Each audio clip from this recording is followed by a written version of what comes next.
are, so that we can have a good useful conversation. So I have 5 pointers I would want to talk us through, and then after that I would open it up for conversation, and it shouldn't take us more than 5-10 minutes to do that. So the objective of this session, or what I'm supposed to talk about today, is basically discuss what careers are, career trajectory or career planning, and basically what a young person should do to be able to assess a career of choice. We all know, and please pardon me, I'm a bit low on energy because I'm not feeling too well today. So you're not going to feel my usual upbeat self, but I'm sure there'll be another opportunity to bore you with my energy. But basically, for career, and if you can show video, please do. It helps to see faces, right? And to see whether you are frowning or smiling. So I know whether I'm talking too much or I'm not making any sense. Great. Okay. So 5 things I would want to talk us through. Now, first off is that you should have a goal, a career goal that you'd want to achieve. And so basically, as a person, as a young person, what is your career goal? Where do you see yourself in the next 5 years, in the next 10 years?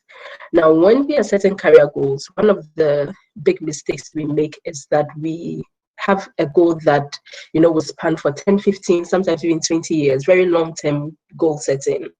But typically, with what I have experienced with career, is that a lot of times interests change, and a lot of times life happens. And because interest changes and life happens, it's important that your goal is, you could have your 20-year goal or whatnot, but it's important that you have your short-term goals, right? So that on a short term, you know what it is that you are working towards. So it's not always a very long-term goal, but a short-term goal as well. Now, this goal should be such that it is smart, right? So it should be very specific. It should be measurable. It should be something that you can attain considering everything that you have around you. It should be realistic, and it should be time-bound. So if you are, say, looking at a five-year career plan, what is in that 5-year career plan for you? It could be that in the next 5 years, I would want to be working with a data analytics organization that is managing data, and I have a portfolio of 5 top, world-class businesses whose data portfolio I am in charge of, right? Now, once you set a goal like that for yourself, it is very specific. You're supposed to be working for a large scale data organization.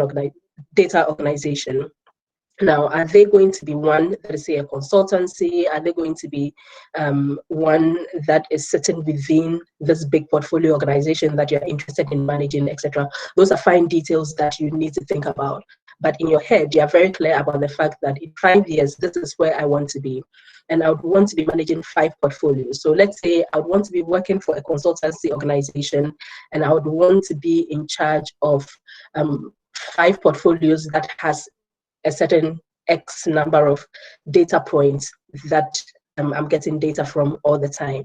Now, very specific, measurable, yes. In 5 years, you can count and see whether you are actually with the 5 that you talked about. You can check and be sure that you are in this kind of organization that you wanted to be. So it's very measurable at that point. Is it realistic? I think it is, right? 5 portfolios is not too much. Is it time bound? Yes, you are looking at 5 years from now. So the 5 years from now, you can actually tick off and say that I've gotten to where I want to get to, or I haven't gotten to where I want to get to. And so what can I do to myself to be able to get to the next level?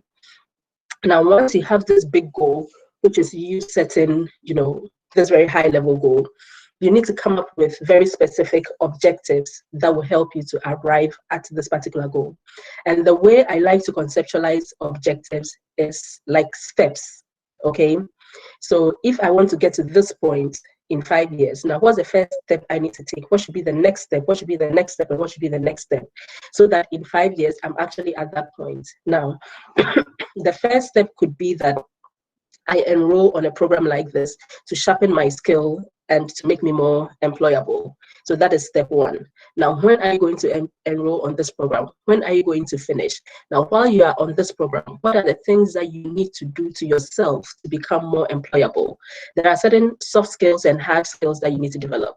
Like you need to be able to manage your time very well. Time management is key, it's core. It really collapses a lot of people, right? So time management is one. Having very good people skills is another. Building your network is another.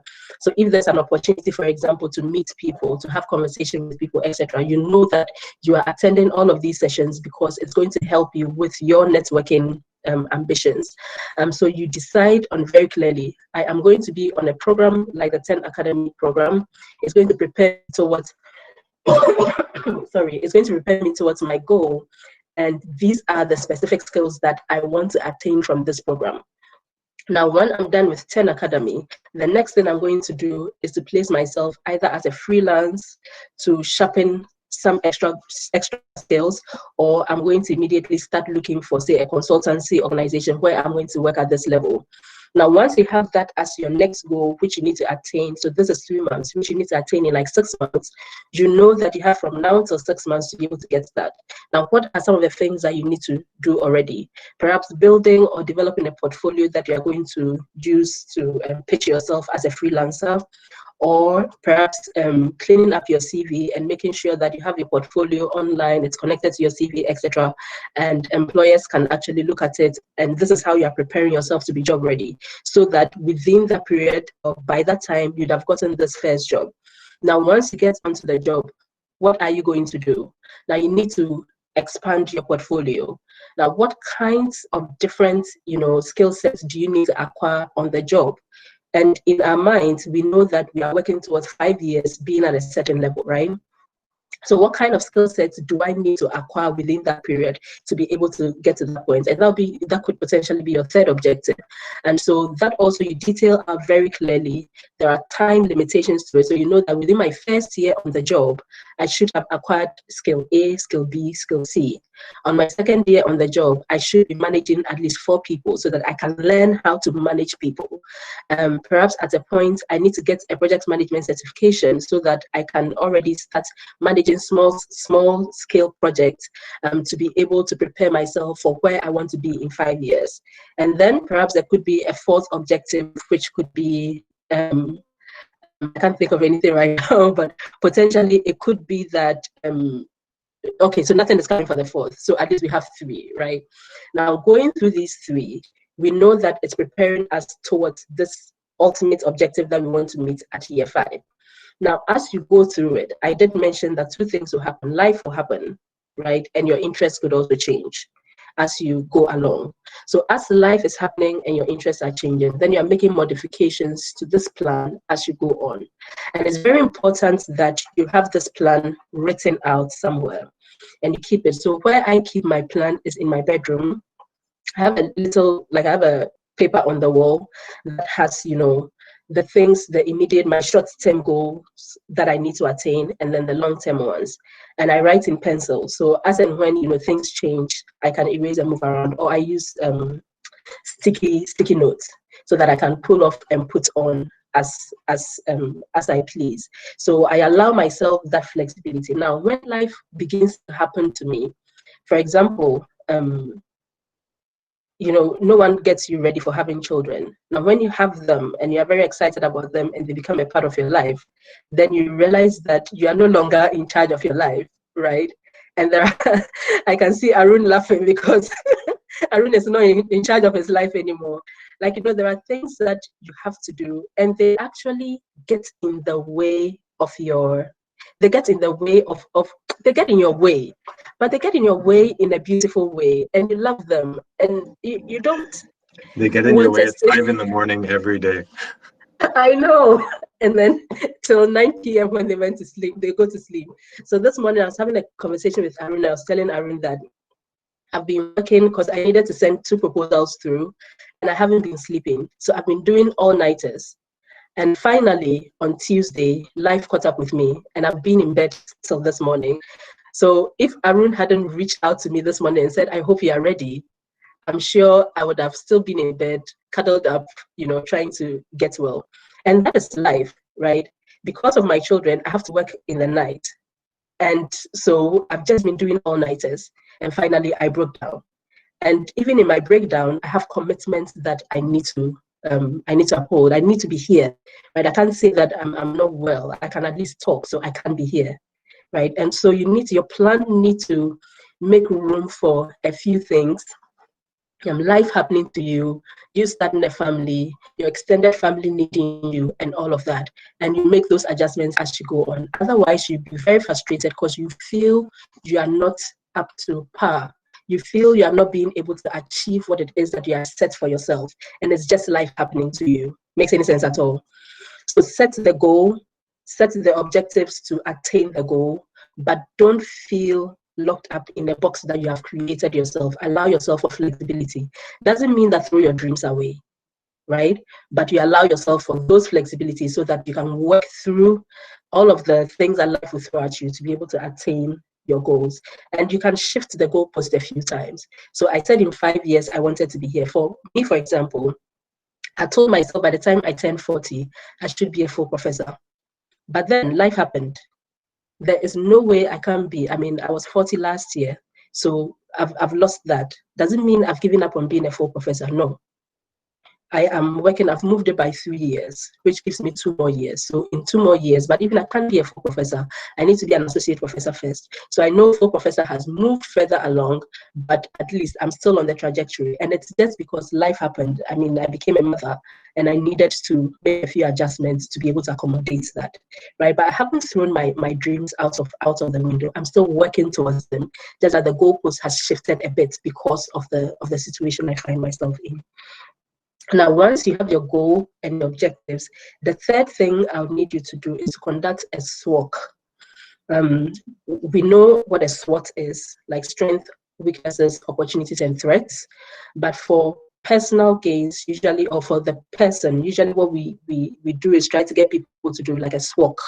So it's strengths, weaknesses, opportunities, and constraints. So the C in place of the T in the SWOT is constraints. Now, what are your strengths as a human being?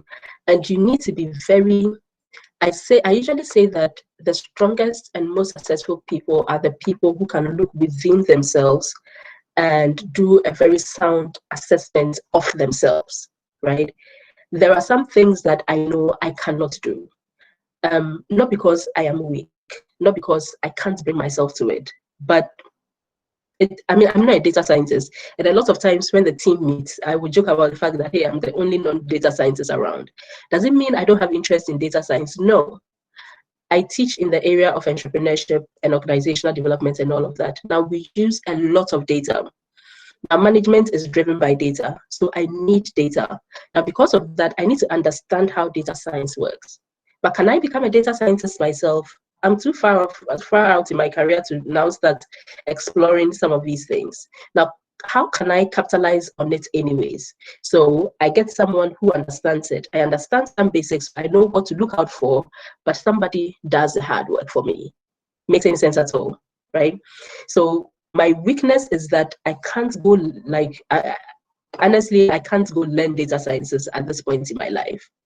But the opportunity I have is that there are people who know it and can do it. And if I partner with them, I still will be able to achieve my objective of managing with data, right?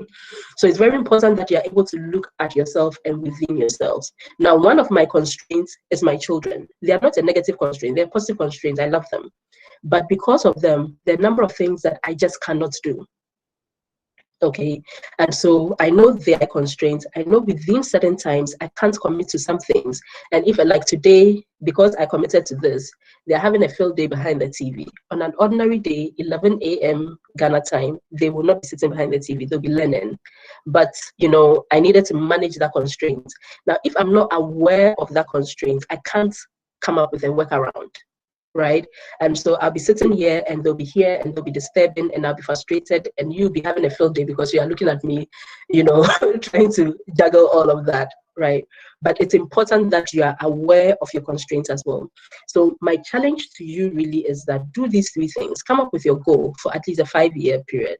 And you can look at a longer term goal, but look at, immediate 5 years, what do I want? So that's short-term goal. and then come up with objectives that will help you to achieve this, and conduct a SWOT of yourself. I am happy to, if Arun will allow it, for those who would want to have a conversation around this, like a one-on-one private conversation. We can schedule like a 20-30 minutes conversation, if you want that, just to talk through, what your goals are and what your objectives are and what you've come up with as your SWOT, and how all of that is playing out. I could be useful in some aspects, not in all aspects, because there'll be some things that I may not appreciate, but in some aspects, and I'm happy to have conversations around that. Now, the fourth thing is that you need to come up with a strategy for how you are going to capitalize on your strengths and your opportunities, and how you are going to manage your weaknesses and your constraints. So be very intentional about, this is how I am going to manage this one. This is how I'm going to capitalize on this one. Because if you have a strength and you don't have a plan for how you're going to capitalize on it, you actually lose out a lot, right? I'm very good at, what is Sena very good at? Organizing stuff. I'm a natural project manager, is what I call myself, right? Even before I learned project management, I was pretty good at organizing stuff and making things happen and all of that. Now, to capitalize on that, I learned project management. I got certified as a project manager. So now when I am applying for anything, a grant or a job or anything, it's very clear in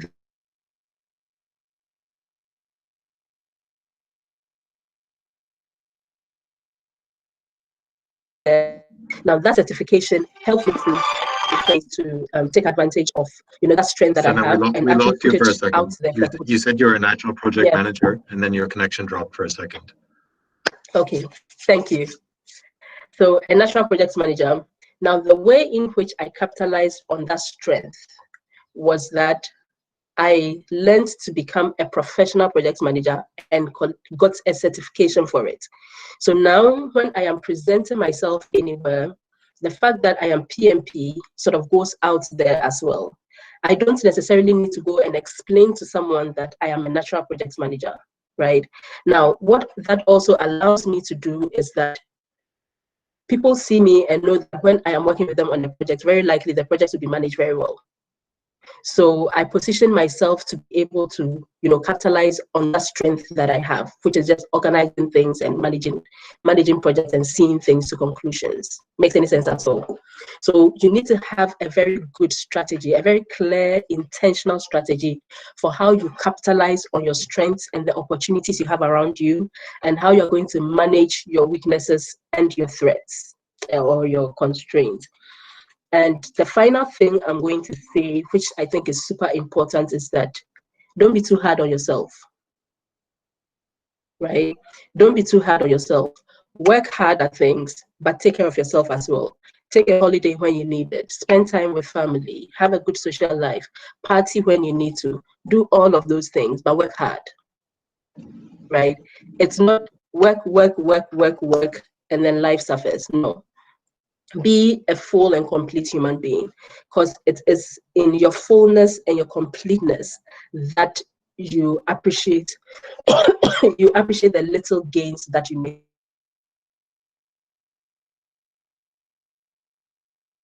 in life, right? Otherwise, you work. Can you still hear me?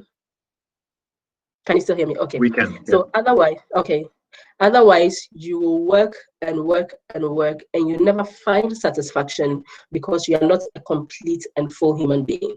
So in your career planning, make room for life so that life happens as you work towards your career, right? So those are the 5 points that I wanted to share with you this morning.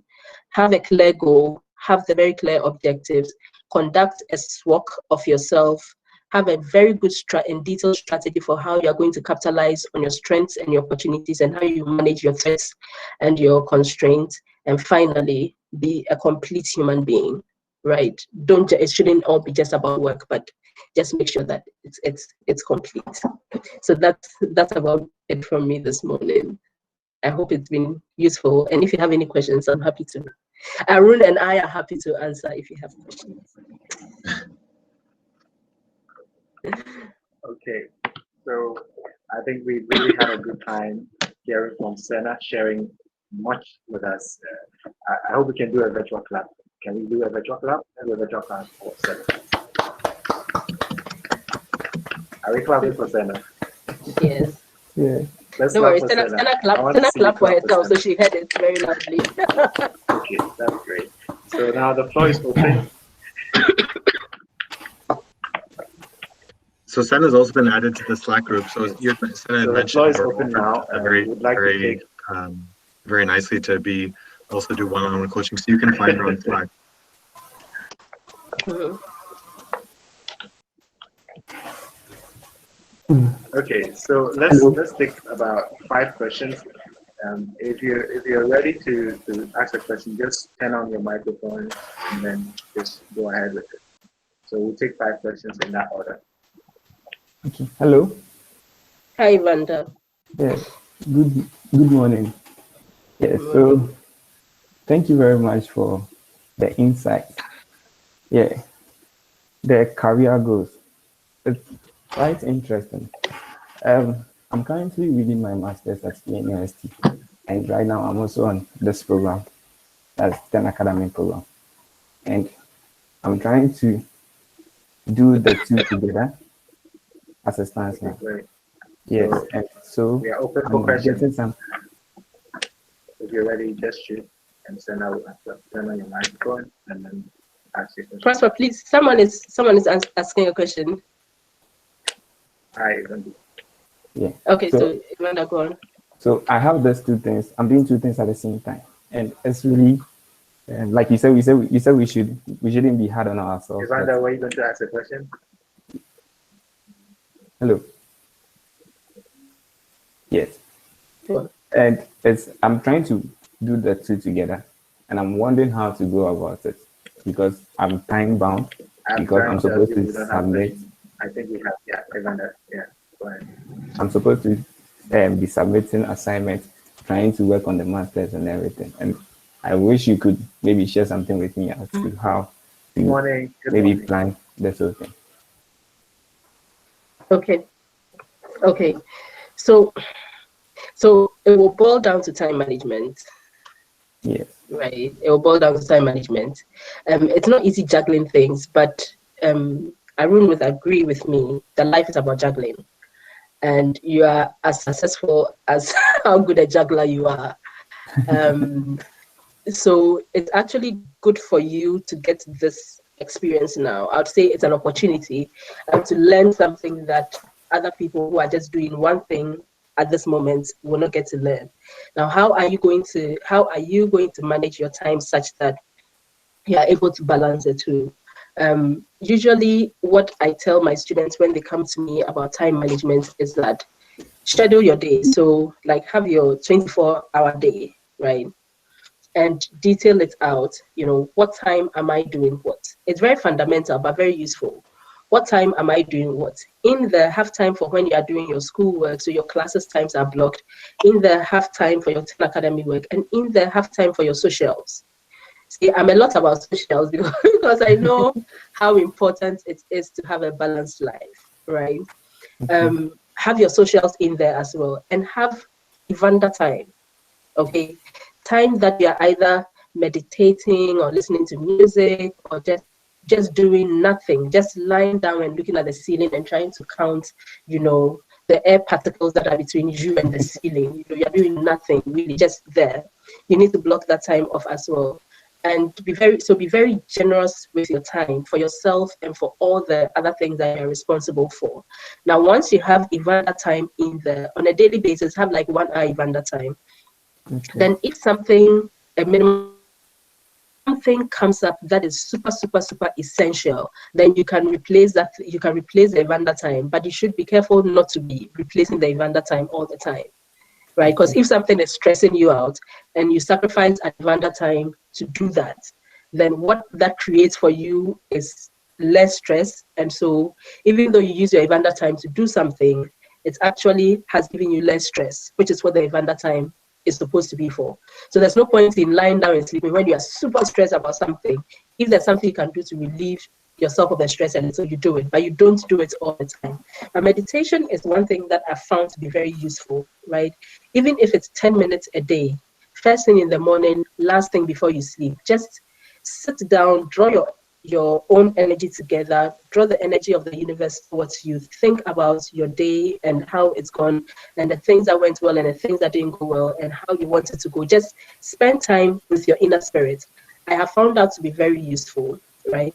I put myself on a meditation regimen, so morning and evening.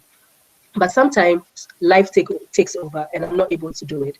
And I realized that the times that I'm not able to do it, I'm not as together as the times that I am able to do it, right? And so find that thing that you can do to help you to bring all of it together and plan your time very well. That way you'll be able to, you'll be able to address the key things in your life. Life is about juggling. And so, yeah, it's good you are juggling now. You juggle for the rest of your life. Yeah. All right. Thank you very much. Thank you. Thank you for acting, Evander, and thank you, Sena, for answering that. I think mindfulness is one of the things that we all need to consider in this trying time.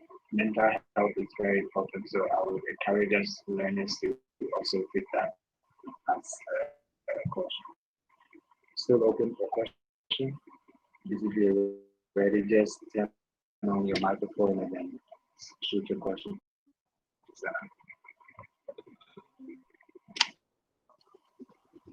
So someone was asking, someone was asking in the chat. Someone has a question in the chat to Arun about certification on data science or masters. Arun, do you have that? I want to briefly say. Jijola. So maybe Jayola, you can ask the question, provide a little bit more information on what you're looking for, please.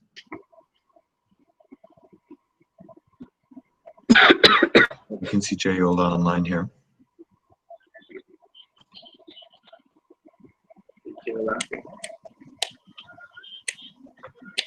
Okay, why don't we move on to another question, and we can try and maybe Jayola can either ask afterwards or on Slack. So I can keep watching. Hello, good afternoon. So I'm just gonna pick one. Okay, good afternoon. Your name? Good afternoon. Hi, please go ahead. Yes. Okay, good afternoon. Okay, yeah. Actually, I wanted to ask based on the certification.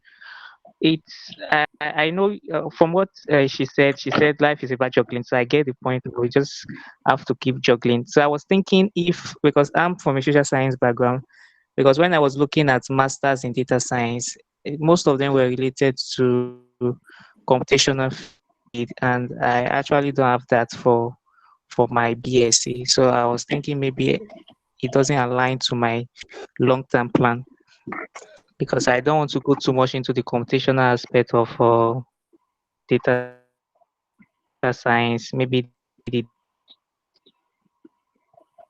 deep learning and things like that. So I was thinking maybe there are other certifications that are not too far ahead. So maybe I can jump in. I think there's a movement. For what I have for now. So that's why I asked it. So I think it's a very important question. There's a global movement, and not everyone is on board, but there. Can you all hear me, yes, please? there is a global movement, yes. and I don't know if it's been fully established, but there's a lot of people who are saying that your university degree is one piece of information, but your skills and what you're able to do are much more important. Google recently announced they're setting up their own training course to create the right talent that they need for them.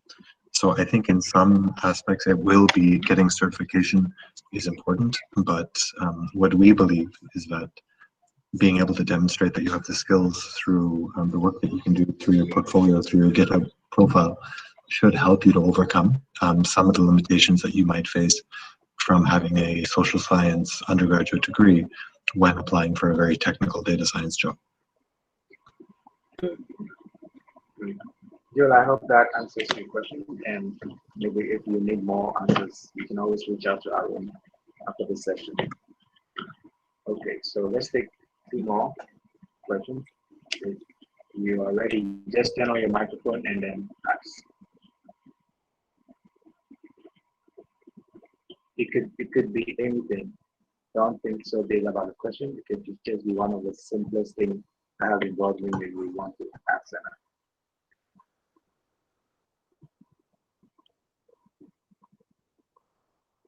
can I pick you, Johnson Watson? Yeah, possible. Okay, yes. So go ahead. Pardon? What do you have on your mind? What question would you like to ask them? Okay. My question is specifically for Aaron, and it's about my timing for this program. See, I completed this year and I'll be starting my service apparently in September, right? So, and we are ending this program in October. So, I was kind of confused how I'll be dealing with it when it's near. Because for the service, I'm supposed to work for the full day, around 8 to 5. This program too is taking, so I don't know. So that's my confusion now. So Boateng, why don't we take the question offline? I think it's not a generic question. So if there are no other questions, then I think we can wrap. Let Sena go back to sleep and rest and get better, take care of her whole self. Yeah, I think so. So guys, I think we've had a good time, and we will just get back on Slack with another session. I hope you had a good time. Yeah. Sena, thank you so much for making time to share your experience with us. Guys, take notes. Think, have an objective, have a goal, have SWOT analysis, and be good. All right. Thank you. Thanks, Sena. Thanks so much. Hello, sorry, I have a question. Okay. Thank you. Thanks.